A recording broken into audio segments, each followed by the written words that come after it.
تو میں یہ عرض کر رہا تھا کہ جب حضرت ابراہیم علیہ السلام نے بولنا شروع کیا تو سب سے پہلے اپنی والدہ سے پوچھا کہ میرا رب کون ہے؟ تو والدہ نے کہا کہ تیرا رب میں ہوں۔ تو فوراً حضرت ابراہیم علیہ السلام نے دوسرا سوال کیا کہ تمہارا رب کون ہے؟ تو ماں نے کہا کہ میرا رب تیرا باپ ہے۔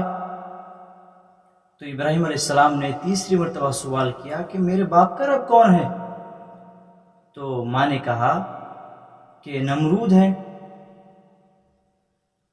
تو پھر ابراہیم علیہ السلام نے سوال کیا کہ نمرود کا رب کون ہے؟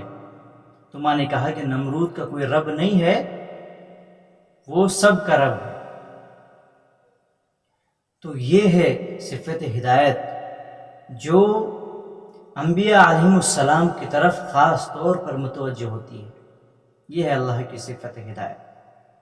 نمرود کی پوری طاقت لگ گئی کہ حضرت ابراہیم علیہ السلام کو کسی طریقے سے جلانا ہے، اور لکڑیاں اکٹھی کی اور اتنی آگ کو دہکایا گیا، اتنا آگ کو دہکایا گیا کہ اگر اوپر سے کوئی پرندہ بھی گزرتا ہے تو وہ بھی جو ہے آگ کے اوپر سے جب گزرے گا تو راکھ بن کے اس کے اندر گر جاتا تھا۔ اتنی زیادہ اور اتنی اوپر تک آگ کو دہکایا گیا۔ اب آگ تو دہکائی گئی، لیکن جب حضرت ابراہیم علیہ السلام کو آگ میں ڈالنے کا جب وقت آیا تو آگ تو بہت زیادہ ہے، اب آگ کے قریب کون جائے؟ جب آگ کے ظاہر بات ہے آگ کے قریب جائیں گے تو آگ جلا دے گی، اب آگ کے قریب کون جائے؟ تو ابراہیم علیہ السلام سے کہنے لگے کہ تو خود ہی چلا جا۔ ابراہیم علیہ السلام نے کہا کہ میں کیوں جاؤں؟ جلانا آپ کو ہے، آپ کرو انتظام، میں کیوں جاؤں آگے؟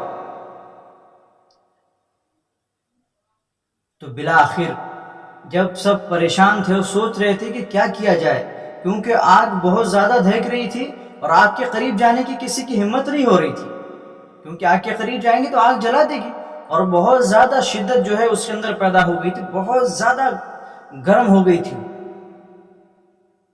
اور بہت اوپر تک اس کے شعلے پہنچ رہے تھے۔ تو اس وقت میں ہوا یہ کہ شیطان جو ہے ایک بوڑھی کی شکل میں آ کر کے شیطان نے نمرود کو ایک رائے دی کہ غلیل کی طرح کا ایک ہتھیار بنایا جائے اور اس کے اندر ابراہیم کو رکھ کر کے اس کے اندر پھینکا جائے۔ چنانچہ ویسا ہی کیا گیا اور غلیل کی طرح کا ہتھیار بنایا گیا اور ابراہیم علیہ السلام کے ہاتھوں کو باندھ دیا گیا تاکہ وہاں سے بھاگ نہ سکے، پیروں کو باندھ دیا گیا وہاں سے بھاگ نہ سکے، اور اس کے اندر جو ہے غلیل کو کھینچ کر کے جب پھینکا گیا، اب ابراہیم علیہ السلام ہوا میں ہیں اور فوراً حضرت جبرائیل علیہ السلام آئے داہنی طرف سے اور بائیں طرف سے پانی کا فرشتہ آیا۔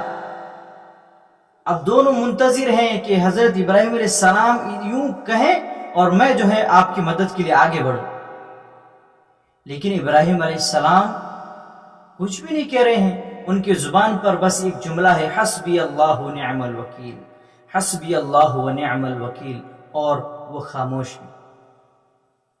آگ کے قریب جائیں گے، اب آگ میں گر رہے ہیں، جل جائیں گے۔ حضرت جبرائیل علیہ السلام بے قرار ہیں، اور آخر میں بے قرار ہو کر کے انہوں نے خود پوچھا کہ اے ابراہیم، کیا آپ کو ضرورت نہیں ہے؟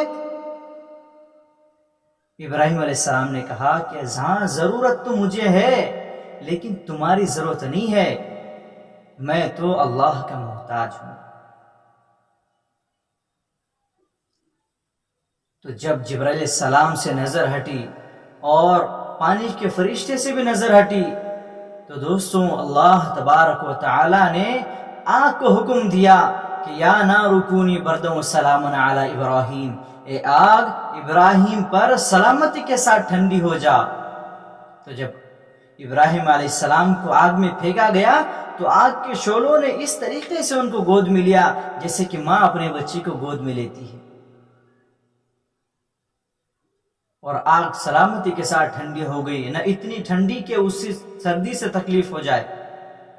سلامتی کے ساتھ ٹھنڈی ہونے کا مطلب یہی ہے کہ اتنی ٹھنڈی نہ ہو کہ کہیں ان کو تکلیف ہو جائے۔ تو دوستو بزرگوں، ابراہیم علیہ السلام کو آگ کے شعلوں نے اس طریقے سے گود میں لیا جس طریقے سے ماں اپنے بچے کو گود میں لیتی ہے. اور ابراہیم علیہ السلام جو ہے شعلوں کے اندر بیٹھے ہوئے ہیں اور ان کو کچھ تکلیف نہیں ہو رہی. تو جب دیکھا وہاں پہ کھڑے ہوئے لوگوں نے تو لوگوں نے بے ساختہ کہا کہ ابراہیم تیرے رب کے کیا کہنے، تیرا رب تو بڑا ہی زبردست ہے.